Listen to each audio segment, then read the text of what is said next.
and thank you so much indeed for joining us today on our discussion of what is modern PR. My name is Alice Wakeman. I'm the CEO of The Work Crowd and Hanson Search. The Work Crowd is an online platform, a community of over 8,000 freelancers in communications and marketing, and we connect those freelancers directly with really interesting projects. And Hanson Search is a traditional headhunting business in the communications and marketing space. I'm also the chair of the PRCA's independent group. So I think we can all agree the definition and value of PR is changing. There are so many activities now that fall under the word PR and comms, and this has really evolved since the pandemic. Webinars, podcasts, digital events, they're all part of the PR toolbook. So what is the impact on that? You know, there's different data, there's different ways of measuring, there's different tools out there, and there's a whole lot of new challenges for the freelance community. So hopefully today we're going to dissect all of that, really get to understand what PR, what's happening in PR, what are the trends, the activities, what are PR professionals now measuring, what is the impact of Amec's evaluation framework? Are we still using AVEs, advertising value equivalents, or are we getting closer to measuring impact KPIs? I'm also keen to explore the dark sides of social, so I hope we can have a good discussion on that as well. Just for the audience, please do use the boxes at the bottom, the chat box, to pass questions to the panel. The more questions, the livelier the discussion, and I'm absolutely delighted to be joined by such a great panel. Nikki Alvey, owner of Media Hound PR. Nikki is a freelance PR professional from both an agency and in-house background. Steph Bridgman, founder of Experienced Media Analyst. She takes media data into insights and is also a member of Amec. And Richard Benson, co-founder of Released. Release produces reports which showcase the full breadth of modern PR activity in a visual format. So lots to cover this afternoon. We've got 45 minutes to an hour, but Nikki, I'd love to start with you. Perhaps you could tell us a little bit about your background and what your views are on modern day PR and the trends that you're seeing. Sure. So my background is primarily tech and retail tech PR. I started out at a big agency side at Broder back in the late 1990s when it was all about IBM and all about those ThinkPads and database management was coming in with Sybase and all sorts of stuff in that area. And then I kind of moved to do more writing side at a smaller agency. And then I went in-house at CompuWare. I was their UK PR manager. And then after that, I kind of had my children, decided to go freelance, and I've never looked back. So I'm kind of about 17 years freelance now properly. And I love that, and I wouldn't change it for the world. But having had that kind of in-house and agency experience gives you a nice rounded perspective. And I do think that, I think you're absolutely spot on. I think media and PR has changed enormously over the past past 5 years in particular. And I've seen that kind of transition to more of a comms role for sure. I think clients are looking for more partnerships with freelancers. They're looking for beyond media relations and help into other areas of the business. So they're looking for help with internal comms messaging, with their social media, and how that content plugs into sales and events, as you rightly said, and the blogs, etc. But they're also looking for people that share their values. And I think that's really important. And I think that's something that a freelancer really should make sure that they align themselves with their clients to have a really great relationship. I think the most important thing is that they really are looking for content to work harder for them, and I think that's across all the different channels, across blogs, op-eds, news, white papers, etc. But I think that there's a tendency to, as a freelancer, to try and do everything, and I think that you do have to be a bit cautious about that. I think knowing when to say no is a popular thread on a lot of the freelance groups on Facebook. And there's always some great advice about how to do that, because the tendency is to say that you can do everything.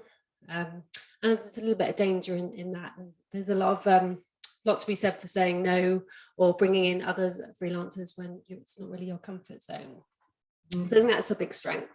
And I think that there's a huge value in media relations still. And I think that people forget that that's actually what clients are paying you for. I've seen in agencies time after time when I've worked with them on contract wise, there's a huge focus on strategy, and there's a lot of money to be made in that, I guess. But at the end of the day, clients are paying you for coverage and quality media outputs. And I think that's really important. And we've all seen it across agencies and across in-house roles as well. The higher you go up in the role, the more you step away from media relations and your journalist relationships. And I think that's a travesty, really. Because I just think that once you've lost contact with what a story actually is and what journalists are looking for, then you've kind of moved away from your original role. So I think, investing time into your journalist relationships is absolutely huge at the moment, and maximizing those coverage opportunities, because they are literally inundated with ops all the time, and knowing how to stand out is really important. So that for me is big changes in PR. And I think, just investing time in those relationships is hugely important. Yeah, I mean, it's obviously, it is a challenge when if clients are now wanting more from an individual. So are you seeing people becoming more generalists rather than experts? No, I think people are experts in their own fields. And I think that they are drawing other people in. I see all the time, and I get contacts from other freelancers saying, oh, I know you do this and I do that, so can we do it together? And I think that's lovely. It's a great way of partnering up without losing your independence. I think knowing when to say no and drawing in additional people is a huge skill. Yeah. Don't spread yourself too thin. Yeah, absolutely. We actually see it on the Work Crowd, where increasingly freelancers are collaborating. They might win a project, then pull in a social media expert or a writer or a strategist to sort of support them on that whole campaign. Yeah, it happens a lot more nowadays. And it's really nice because, let's be honest, freelancing can be quite lonely, quite isolating. So it's nice to actually hook up with other people and have that, a water cooler moment in your week as well. Yeah, and that helps to exchange ideas and keep things fresh too. Yeah, great. Thank you, Nikki.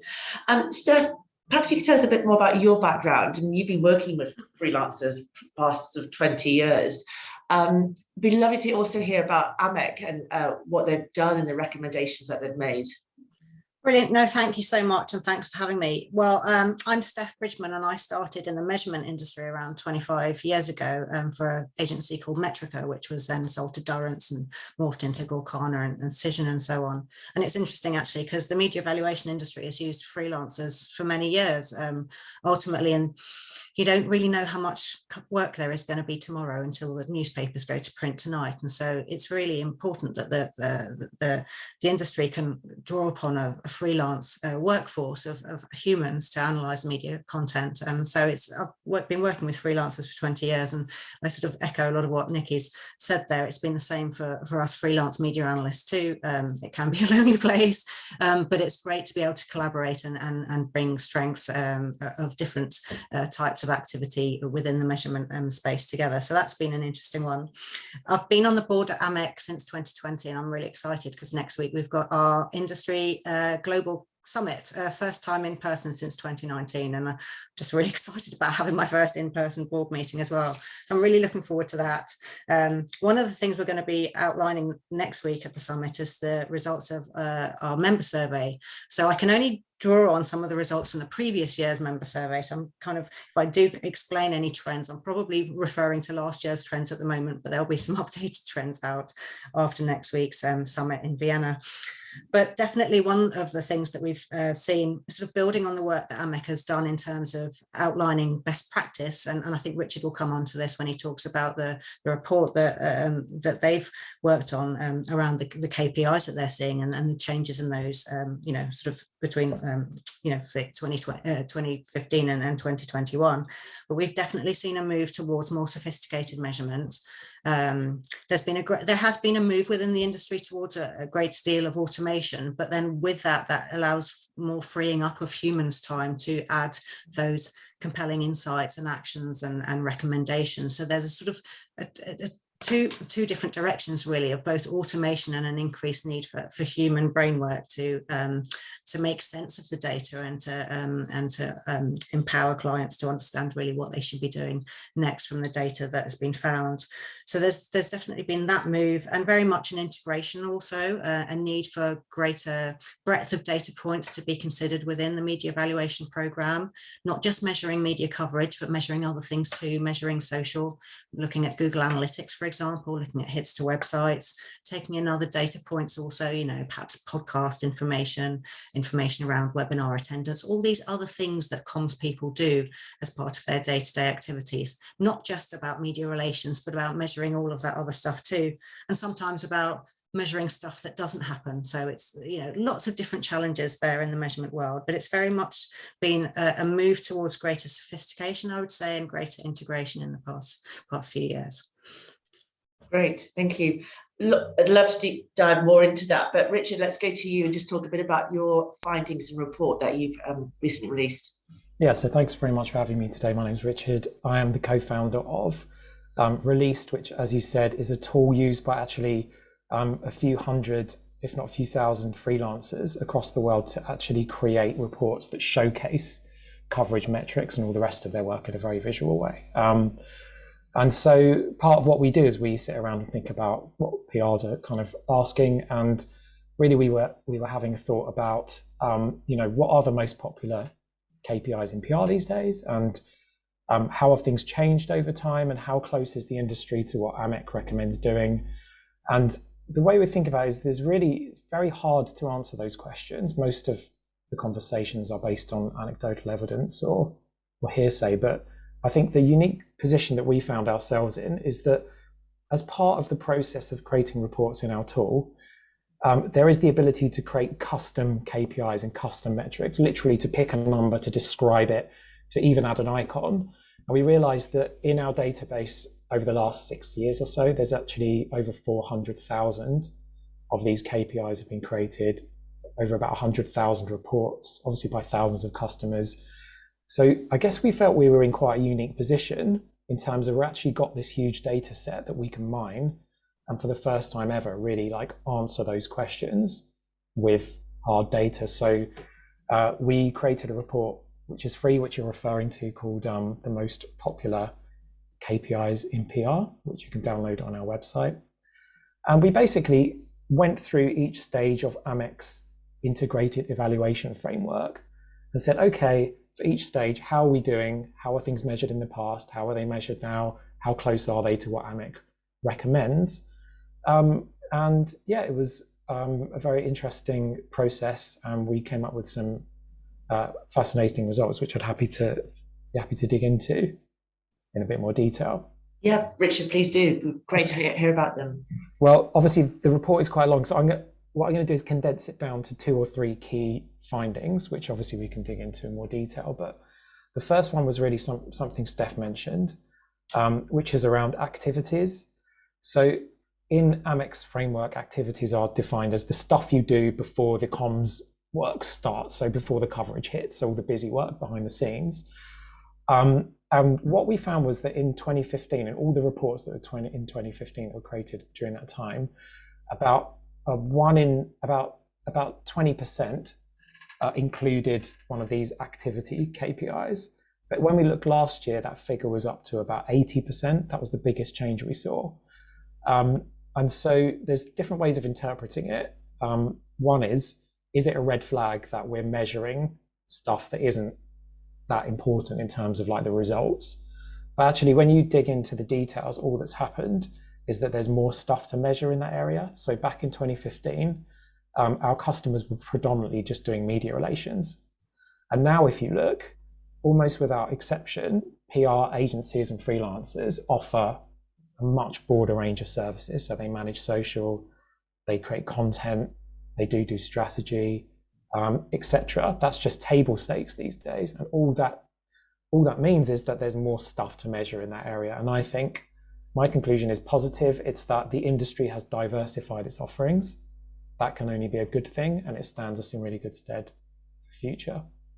So that's one example of where we saw a big change. Another example where things have really changed dramatically is when you get to what are called outtakes. So outtakes are kind of broadly defined as the part of the process where you start getting evidence that the work you're doing is actually hitting home, that it's getting some reactions, that it's reached its audience. And these kind of metrics have been consistently popular, but they've dramatically changed over the years, as Steph touched on. So before, it was quite simple. You would get like, okay, there's some comments, there's some shares, etc. People are watching this video. But over the last few years, there's been this kind of explosion in tools, APIs, sources of data, algorithms, etc., that are able to give PR people a lot more insight into the ways in which their work is kind of hitting home. So a couple of examples would be, so in our system, for example, we have an estimation of people who've actually viewed the specific story, broken down into also where they've seen it. So if you think about it, you've got people who visit your coverage on a website, but if it's been shared, you can imagine people scrolling through their Twitter feed and coming across a snapshot of a Guardian article that you've placed, for example. That's also a view, or in dark social channels, which we can get onto later, like WhatsApp and Facebook Messenger, which is where most stories are shared these days, which virtually no one knows about. And again, that's a whole topic unto itself. So really, in summary, in terms of outtakes, they've been always popular, but the richness and breadth of available data really has completely exploded.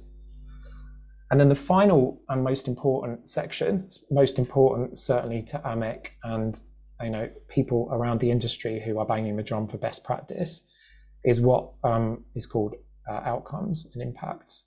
So this is really where the needle is being moved in terms of meaningful outcomes. It goes beyond the number of pieces of coverage and more towards, sales, revenue, leads, that kind of really juicy stuff. And this was a really fascinating area. So back in 2015, we basically couldn't really find any evidence of people measuring outcomes and impacts. It was negligible, I'd say.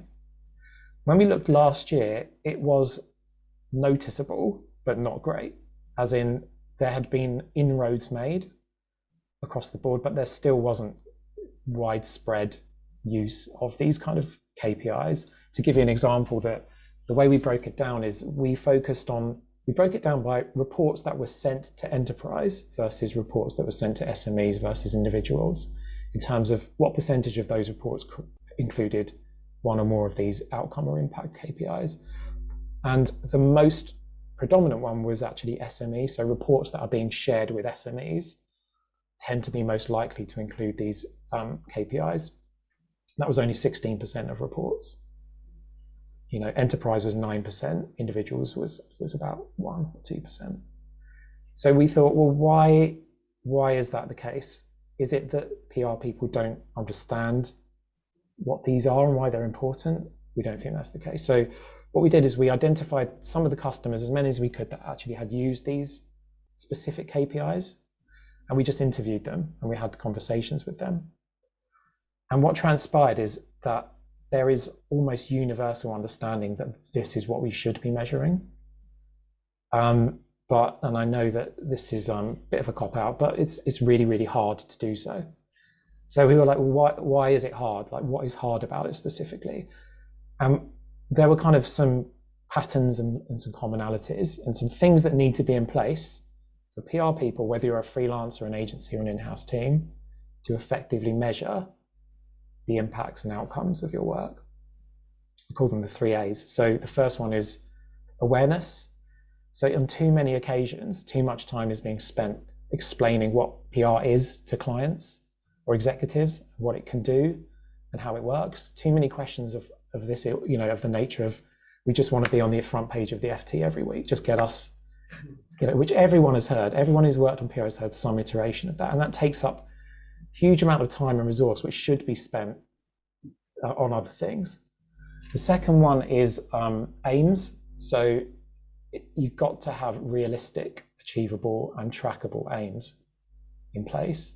And that requires understanding, awareness in the first place. You can't do that unless you understand. Once you understand it, you have to sit down and actually hack away and say, what do we really want to achieve? And actually, what can we physically measure?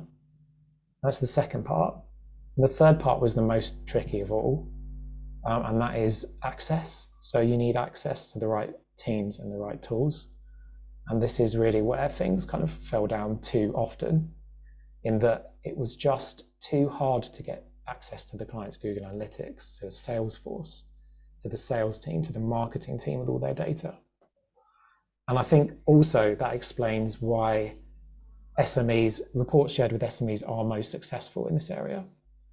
It's because they're just a bit more likely to be more open with pulling people in and, yeah, we can get you invited into Google Analytics, or yeah, you can come and talk to our sales director. Whereas in enterprise, anyone who's worked with an enterprise will be fully aware of this. You're dealing with silos, you're dealing with politics, everything's quite slow, there's a lot of friction and resistance. And what that means is often it's too hard to get those numbers and complete the process. So in summary, lots of changes across the board. But I'd say those are the 3 areas of the report that we found most interesting. Great, thank you, Richard. That's really interesting. Nikki, I would like your thoughts on it as a freelancer who is in comms and practicing and diversifying your skill set, but now having to diversify the areas where you measure. I mean, all these numbers, data sets, it can be quite mind-boggling for someone who's not data orientated.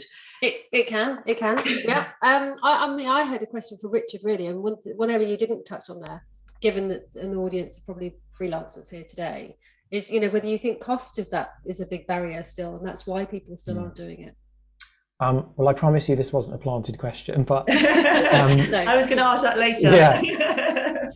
Thank you for that question. No, because we agree that so to manually scrape together metrics is unbelievably time consuming, and you can't actually get a lot of the modern metrics without being what's called like an API partner, where you're plugged in, you're spending a fortune on getting the data at source from tools like SimilarWeb or BuzzSumo. So Released is our kind of visual coverage reporting tool. You know, it replaces PDFs, etc. And it's quite cheap. It starts at £65 a month, but we feel that even at that cost, there's large parts of the market that are on extremely tight budgets. And also there's a lot of freelancers who are using PowerPoints and PDFs because that's what their clients ask for. So what do those group of people do? So we are about to launch a new tool called Love Metrics, which you can find at lovemetrics.co, lovemetrics.co. And we're now kind of accepting email addresses for launch.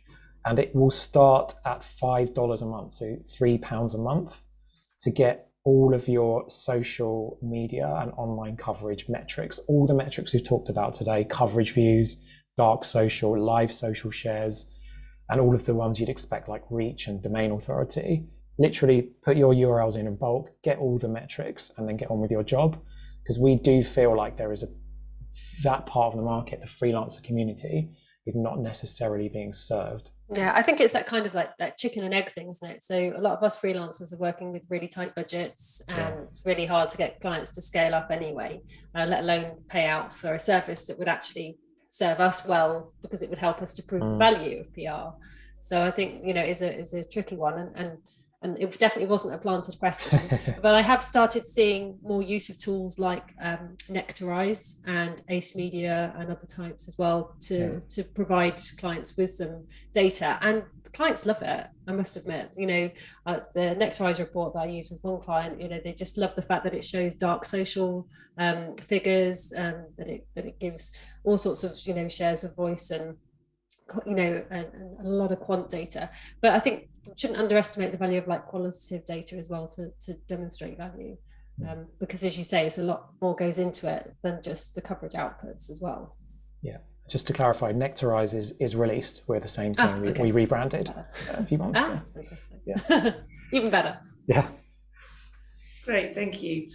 So what's your thoughts then on AVEs? Steph, I'll go to you and ask you.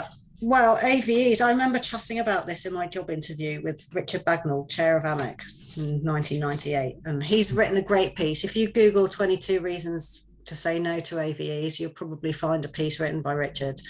There's probably 1,022 reasons to say no to AVEs, but they've, you know, we argued against them in my job interview in 1998, and here we are still talking about them. It's been really great, actually, because referring to our AMEC business survey 2021, it does show over time a decreasing use of AVEs, and I think that the data pretty much is borne through with the information released as well. You know, as low as in release data, 6% of users using AVEs as one of their metrics, 13% in our 2020 survey from AMEC. So not nearly as many people are doing it, and those that are using them are often using them alongside those other metrics too, perhaps more qualitative metrics focusing on more important elements such as your outcomes, or important things such as sentiment and strength of message delivery and all those kinds of things too. So we are seeing a decreased use on it. I think it's a case of weaning people off a drug that they're addicted to, that sort of approach, and to get them encouraged to use something else, you know, move them away from one thing and move them towards something else. There are so many reasons why AVEs don't work. The cost of actually acquiring or getting an AVE figure can actually be perhaps more costly than doing full qualitative analysis of your media coverage. So why not spend that time and energy and budget on getting the better data rather than the data point, which is much maligned in the industry. You know, you can't advertise on the BBC. AVEs worked better in the days before online media, but we've kind of been in an online media world for the best part of 20 years now. So again, I just think it's a very outdated metric that is used. We do understand that clients like to attach a financial value to their media coverage achieved, but there are other ways to do that. I quite often, on a simple level, like to get organizations to focus on some of the audience related outputs and outcomes that they're seeing through their data. And I love the fact that Richard's speaking about this article level readership figure, which again is a much lower figure than a site-wide audience figure, but it's much more meaningful and realistic in terms of how many people actually saw that piece of coverage. If you understand your aggregate reach of all of your content that you've produced during a given time period, and you also know, for example, the inputs, the amount of money that you spent on PR or communications in that time period, you can work out a cost per thousand reached. And that's just a really simple way of putting a financial value on your activities, and often demonstrates that PR can achieve so much more per pound spend than perhaps other parts of the marketing discipline. So there are alternative ways that can be collected in a much more cost-effective way anyhow to demonstrate the financial value of your comms activity, so to speak. So I encourage everybody to go and read that piece by Richard Bagnall, 22 Reasons Why You Shouldn't Use AVEs. I'd agree with Steph as well. Just to say that I've seen a growing number of awards entries and stuff over the years, making it very clear that AVE is not significant enough to win an award these days, and it really does need to be within sort of NAMEC framework and some demonstrative quant and qual figures, and I think that's probably driving change as well. Yeah, part of our research that I didn't mention was we actually couldn't resist looking into AVEs, as Steph mentioned.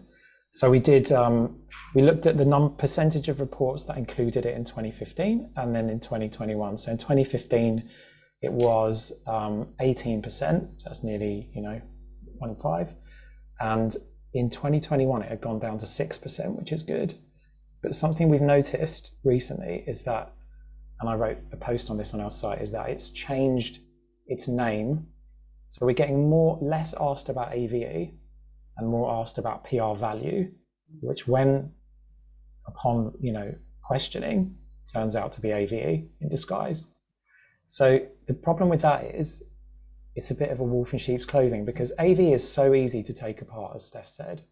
I mean, 3 reasons we use off the top of our head is obviously advertising and PR are fundamentally not equivalent. And also you're confusing value with cost, which takes a bit of thought to think about. But once you do think about it, it's totally obvious that they're not equivalent. And also, obviously, the quality of coverage can be vastly different. So you're putting the same pound amount on something that might be horribly anti your brand versus positively, just to mention 3 of 22 reasons. But yeah, I think when we dove in further, we were interested to see, was there a difference between agencies using the metric and in-house teams? And yes, there was quite a big difference actually. Basically, of the reports that did include AVE, 2/3 were from in-house teams. Anecdotally, and from conversations we've had about this over the years, seems to be a lot more pressure from executives in large companies who are slightly distanced from PR, who basically insist on, stroke demand, some kind of currency value on what they're spending, despite the valid attempts of all the PRs to argue against it. And whenever we do get asked about AV from PR people, it's always apologetically, knowing that it's not really a valid metric, and there's always pressure from other sources to use it, but at least it's on its way out, we feel. Great, thank you. Nikki, are you seeing it from a client perspective? Do they value it? Do they ask for it? Yeah, I think some clients still value it. I think in the absence of having used anything else, it's all they've got to rely on. But I think that they know to take it with a pinch of salt. But that's why, when I have used more recent tools, they've been blown away, and then they love it, and then they want to find out how that's been worked out. They want to know the design behind the figures, so they are interested and they do want to demonstrate value. I think that the tricky thing, sort of, up until now, there's been some really big tools, big expensive tools that I've used myself that provided like really inconsistent results each time I went in. And so monthly reports changed all the time, so it just it became a really unreliable resource, and I couldn't really explain clearly to management, so they therefore didn't trust and value it as much. Whereas I think with these newer tools, it's something they can relate to. They understand that their messages and their coverage is getting communicated over social, it's getting communicated over WhatsApp, for example, and shared across different strings, and they're interested in that, and they understand it. It's not, we're not quite at the point where people used to say, online coverage, I only want hard copy. We're not quite there, but we are moving forward. Clients have a better understanding and they also understand that their employees are interested in finding out more and how they communicate, and they see that themselves, so that they can understand that press messages are going to be carried out in the same way, and coverage is going to be conveyed across all sorts of different platforms. So they do understand, but sometimes it just takes a little bit of convincing to get them to pay up for it. I've had a couple of questions coming through, so I'll turn to them.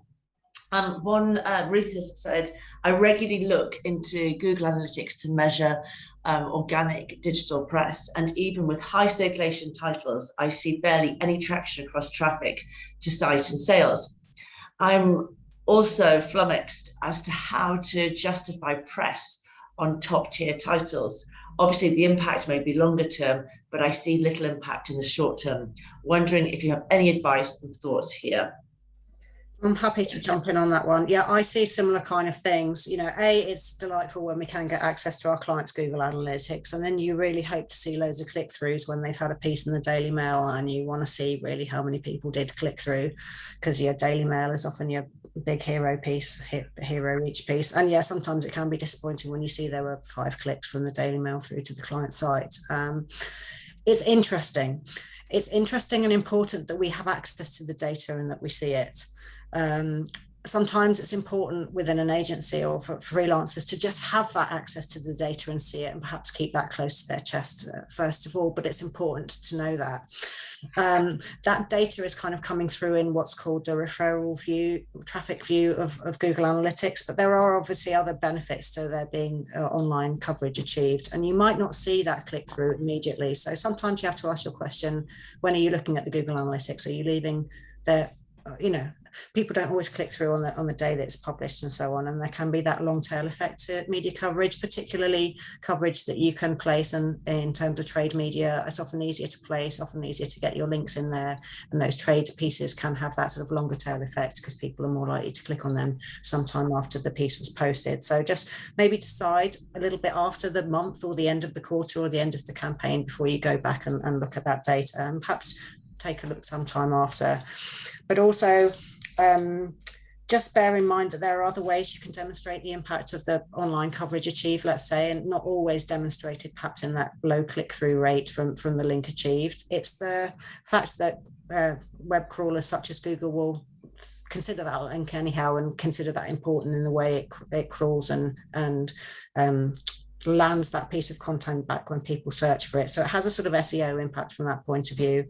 And just, yeah, it's just that sort of, it's the ability for that longer term impact of content to come through. It just doesn't always get shown through the Google Analytics. So it's not really an answer, but understanding I've seen your pain. The data doesn't always prove to be as fabulous as you quite expect. You sometimes see perhaps an increase in organic search around a brand or a website at the same time, not necessarily click through. So perhaps the views that you're seeing are coming through in another area of Google Analytics. So it's about knowing which bits of Google Analytics to go and get the data points that might help underline your thesis or your hypothesis or prove your point, and then perhaps keeping some points just back a little bit if they don't quite give you the data you were hoping for. Great, thank you. Richard, what's your thoughts? Steph articulated it pretty much perfectly in terms of if you think about buyer behavior. Firstly, you have to get a link, which many in editorial is quite hard. So assuming you do have a link, I think in terms of the behavior of the potential buyer or consumer, only a fraction of people who read the article at that specific time are going to be ready to take action. But obviously, it's what's impossible to measure is all of the people who you've reached on another level, who at some point in future, when they're having the conversation or thinking about purchasing, will remember the article in the Mail Online, maybe 6 months from now. And also you have to consider, like, if all of your competitors are doing it, if they're in the Mail Online and you're the only one that's not there, how does that pan out? That's kind of untenable for most brands.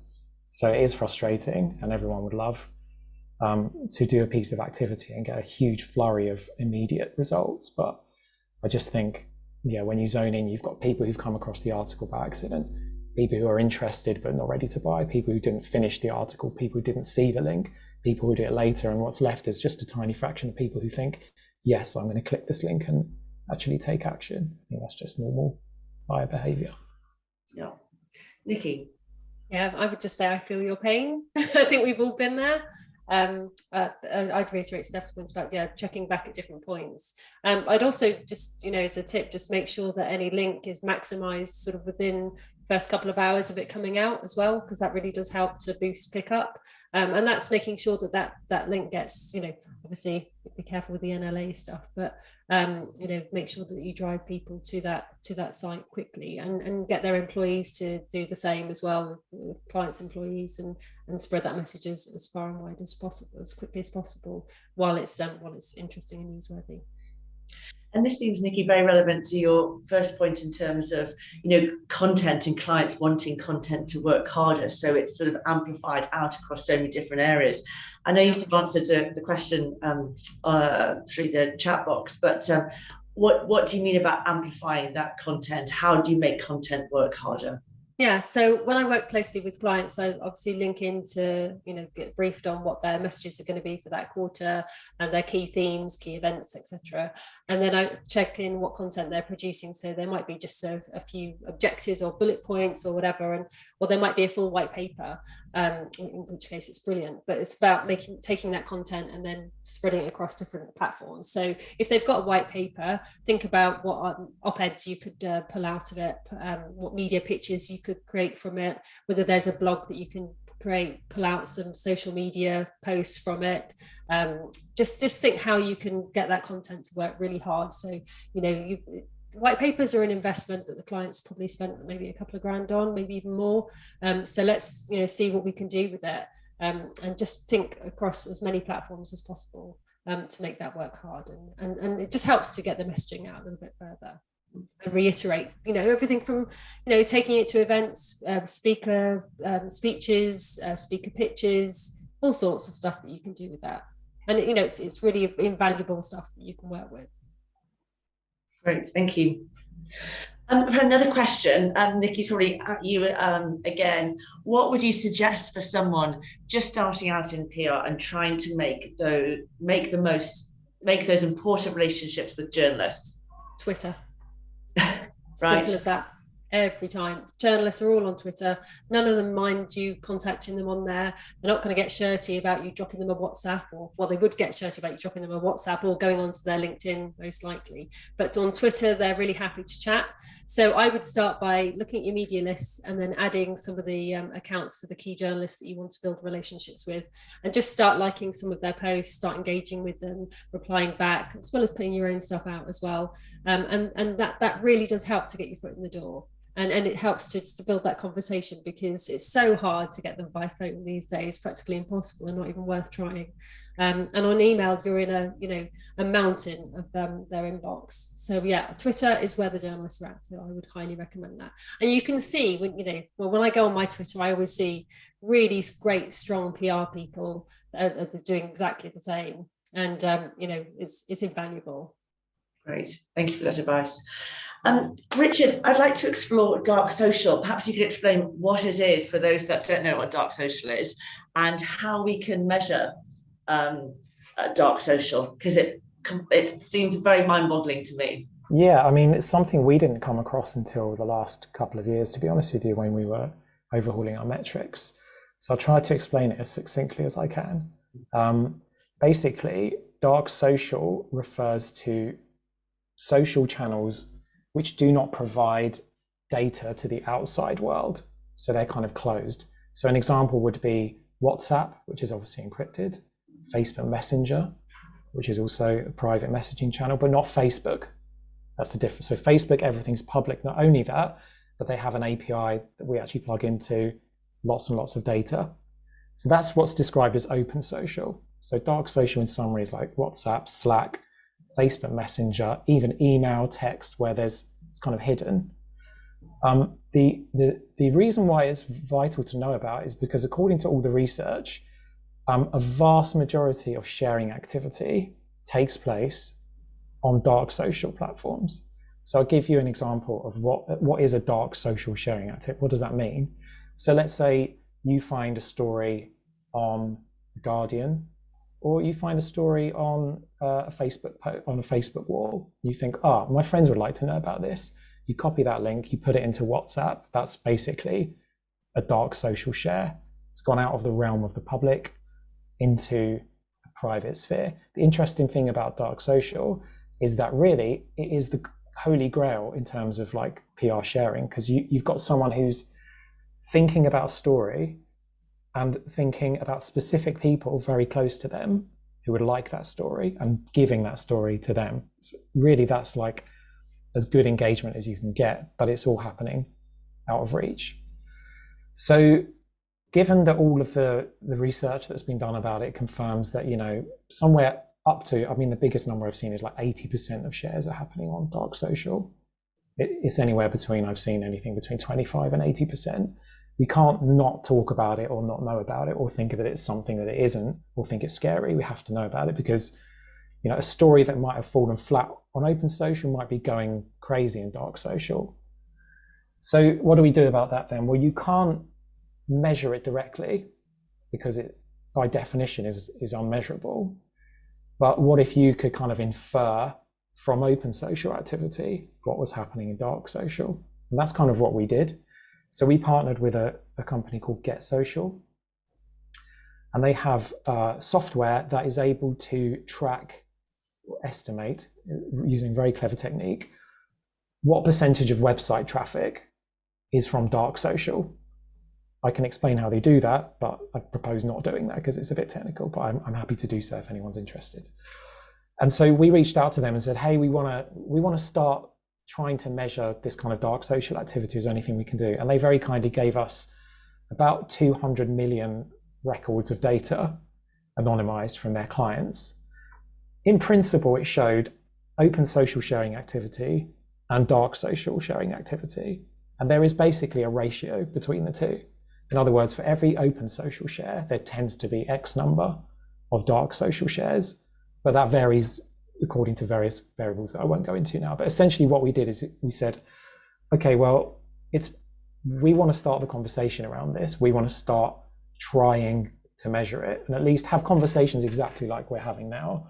So that if a client comes to a PR and they say, what's dark social? The PR freelancer or agency is not saying, I have no idea what that is. That's not a good situation to be in. So what we did is we built an algorithm, and it predicts based on known accurate open social activity. It says, here's what we think is going on in dark social. And that's kind of both what it is, how it works, and how we've kind of codified it into our two platforms at the moment. I'm not sure if that made any sense, but that's... No, it's fascinating. It's very interesting to find, some sort of measurement around that. Is this something that AMEC is looking at? I'm not aware of any specific AMEC activities, but I do think it's completely commendable that this discussion is being had. And it's definitely something that sort of chimes with me and the work I've been doing with clients over the past few years. It's about not just focusing on the content that is easy to gather and easy to measure, but actually focusing on some of those metrics and elements of content which are not so easy to gather and not so easy to measure. And it's true, we've all seen it in probably our own activities over the past few years as well. We can, these examples that Richard's given us totally relates. And I think so many organisations are perhaps not seeing the kind of article level readership, let's say, or perhaps our attention is turning away from perhaps some of those top tier news sources that perhaps corporations consider to be key. And it's important to be able to understand whether certain stories are receiving that kind of level of traction outside of those, let's say, open sources. I just think it's really commendable. I'm so happy that there is that metric out there. I think it's quite unique in the industry. So I encourage everybody to go and plug their URLs in and see actually whether, I'm intrigued to know whether there are examples where the dark social element, will that always be a lower figure than the open social and article level reach? Have there ever been examples where the dark social is higher? Sorry if this is a tough question, Richard. No, it's not at all. At this point, it's quite a simple algorithm. It says, okay, if there is open social sharing activity, according to all of the research and the massive data set that we got, based on various inputs that we have, we estimate that there is more dark social sharing activity. Because as I said, if you think 80% of shares happen in dark social, then there's going to be proportionally more. And that's just a simplified version. So there couldn't be an occasion in our system where there's more dark than open. And if there's no open, we'll never say there's any dark. And also, most importantly, we're very, very clear, this is just estimate. It's not an accurate number. And actually, not to pull the veil over metrics, but all of the reach figures that are obtainable from SimilarWeb, all of their other information, the domain authority stuff, it's all estimates. Don't let anyone tell you otherwise. SimilarWeb just happens to be the most accurate and widespread global purveyor of estimated metrics. The only metrics that are accurate are where you plug into Facebook, Twitter, Reddit, etc. You give them a URL and they give you back actual numbers around how they're being shared, etc. Or you kind of embed social posts, which you can also do in our platform. The metrics there are accurate too. Or you might have brilliant relationships with a journalist and they might just reveal the hits to the page. Or it might be on one of those trade websites that are quite transparent in terms of how many people have viewed this article. There are those examples, but you're right. They're rare, but so most of this is what we're trying to do is really just improve the way that people think about metrics, give people confidence to know what they mean and use them in the right way. So if people aren't talking about dark social, they should start talking about dark social if it's such a great amplifier. Steph, we talked a little bit finally about analysing the analytics. Do you want to perhaps sort of explain to the audience about that? It was one of the points I sort of picked up on, and it's one of the great features I think within the Release platform is you can see when you've shared a report with a client, there's some potential to actually see whether somebody's opened that report. And I suppose it just speaks to my own background and history, spending all this time writing these reports for clients and then sending them off and wondering if anybody actually read it. And I think that's the joy of everything being digital nowadays, isn't it? Is the ability, within your own outputs, to be able to see things like open rates of emails and so on and so forth, but within your own measurement reports themselves, to be able to see whether people actually care or looking at it, or whether they're just being produced and no one's looking at it. I think tools such as Release are great because they allow you to speed that process up and spend less time on it, which then allows you to spend more time creating great PR for your clients. From a media valuation and media analyst point of view, I love it because it turns what I consider to be called unstructured data, which could be just a group of URLs, into something called structured data, which is bringing all of that information around your reach and the social shares and so on into a structured format, and allows people like me to then do that extra bit on top, that human level of qualitative analysis. So analytics behind your analytics is an important thing, and if you can put in any kind of tracking cookies in any of the content or measurement reports that you are sharing with your clients, do try and understand it, because we can spend an awful lot of time doing this measurement, and we need to make sure that that time is being spent effectively and that people are using the data that's within it. So yeah, that's my point on the analytics behind the analytics. Yeah, great, thank you for that. Nikki? Yeah, I think I've posted in a few groups before when I've sent like activity reports off to clients, the month end, full of coverage, full of activity, and not a single reply back. And it's so disheartening. It's so disheartening. You can have the best relationship with that client ever, but they've probably covered all of those activities with you as you've gone through the months. It really is just kind of like a summary. So it's probably understandable that they don't reply back, but it's so disheartening. So in place of that, if we can provide them with something that they can actually take to the business that means something other than a list of actions, then I think it's great. And I have personally used the Nectarize, I guess, released version, and it is so easy to use. You literally just dump all your URLs in, and you can upload hard copy coverage as well, and then it just prints out this report. It's brilliant. So it doesn't take a huge amount of time to actually show some value, and I think that's the most important thing is just don't underestimate the power of having a report that gives some clients some tangible statistics, and it helps them to justify their spend internally, and hopefully helps you to be able to expand your campaign and show what you can do. Good. I think we've been provided with lots and lots of ideas, tips, and tools, which is really, really helpful for the freelance community. So Richard, Steph, Nikki, thank you so much indeed for your time today. I think it's been a great discussion, and I hope all the freelancers that are watching and small agencies got lots of takeaways. So thank you so much indeed. No worries at all. Thank you. Thanks. Bye-bye.